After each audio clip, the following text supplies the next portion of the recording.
Assessment is the process of obtaining information to understand what the student knows, what they understand, as well as what they can do with the information that they have. It's imperative as teachers that we do incorporate assessments into our daily lesson plans.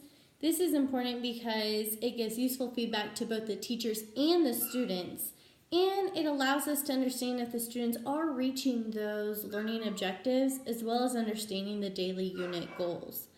There are 3 types of assessment: pre-assessment, formative assessment, and summative assessment. So pre-assessment happens before any instruction has been introduced or taught. It lets us know about the student's readiness as well as if there's any prior knowledge that they have that will help them with this unit.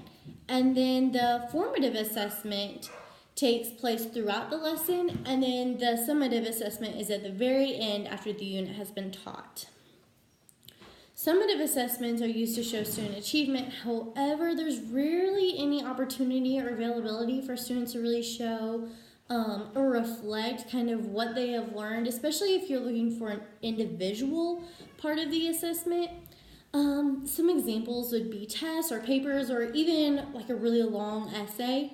Now, formative assessments, they're used throughout the entire process, and they allow us to see weaknesses, strengths. We're able to communicate with both. They help the student and the teacher. So if the teacher needs to, let's say, reintroduce something or needs to give a different example of a certain objective, then they can do that. It also shows the student maybe where they need a little extra practice or kind of where they're struggling or what they're missing. Now, these types of assessments can be broken down into different methods. So some examples are self-assessment, peer assessment, essays, tests. I mentioned that earlier. Also, after all of this assessment has gone through, it's important that we do, as teachers, use rubrics. They help evaluate the assessment, and it also ensures that the expectations have been met for each individual assignment. It really is important that the students have access to the rubrics before they are being assessed. That way they're kind of prepared and they know what expectation is being asked as well as what they're going to be graded on and what's being asked of them.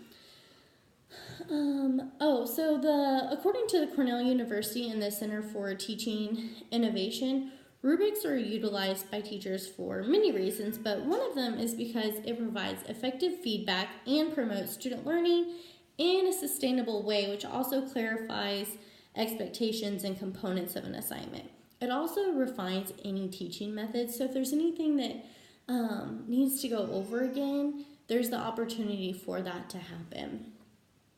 Now, rubrics can be used for many different types of assessments, but when it comes to performance-based assessments, it can include presentations, group work, any type of group project, and it also encourages students to reflect as well as improve on their work. There are some teachers who will allow students to turn in an assignment after it's already been graded based on the rubric if they want to take the time and effort to redo something and really work on that learning objective. So to review, assessments help both teachers and students to understand if the learning objective and goals are being met. And there are 3 types. There's the pre-assessment, formative assessment, and summative assessment, which can either be formal or informal and then are broken down into different methods. And teachers can use the rubrics as a way to analyze the assessment and provide students with quick, honest feedback that helps the students be aware of the entire learning process from beginning to end.